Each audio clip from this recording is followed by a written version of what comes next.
the book became very popular, and it wasn't through Machen's own doing or the plausibility of his argument or the giftedness of his writing.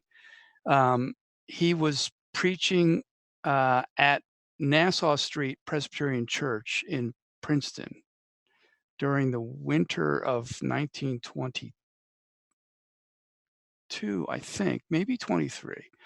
Um, and he was preaching with the controversy in view. One of the pew holders in the church was, um, what's his first name? Henry Van Dyke, who was an English literature professor at Princeton, who was the ambassador of the United States to the Netherlands during the Wilson administration. He was also very friendly with the Machens.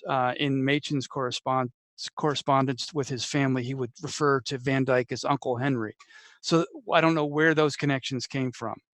Machen was in those kind of muckety-muck circles, which is another reason why it took a lot of courage for him to go against these people.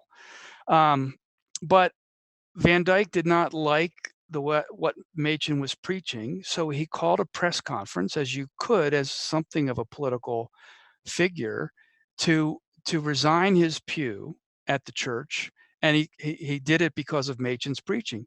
And Machen said in one letter that, so this must have been in 23, that the reporters were thick as flies at his dorm room door, because he still lived in the dorm as a single man.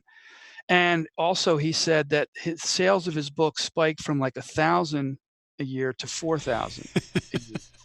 So all of a sudden, Machen was on the radar of the media, such as it was then. And from then on, he is regularly asked to speak, write, to represent the fundamentalist perspective. And in fact, during the Scopes trial itself, the New York Times wanted to run a series. What does evolution stand for now? What does fundamentalism stand for now? Machen didn't write under the title of what does fundamentalism stand for now. I think he wrote under what does Christianity stand.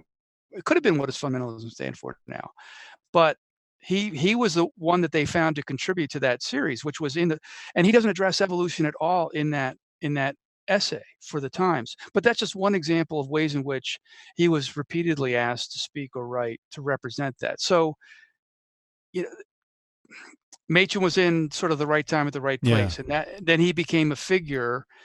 And I mean, Princeton itself became a kind of network. So also, as Machen became popular, enrollments increased at the seminary, which is one of the reasons why some people didn't like Machen, because they thought that they were bringing in the wrong kind of students. Oh, sure. The wrong kind of students being graduates of Bible colleges and not graduates of Presbyterian colleges.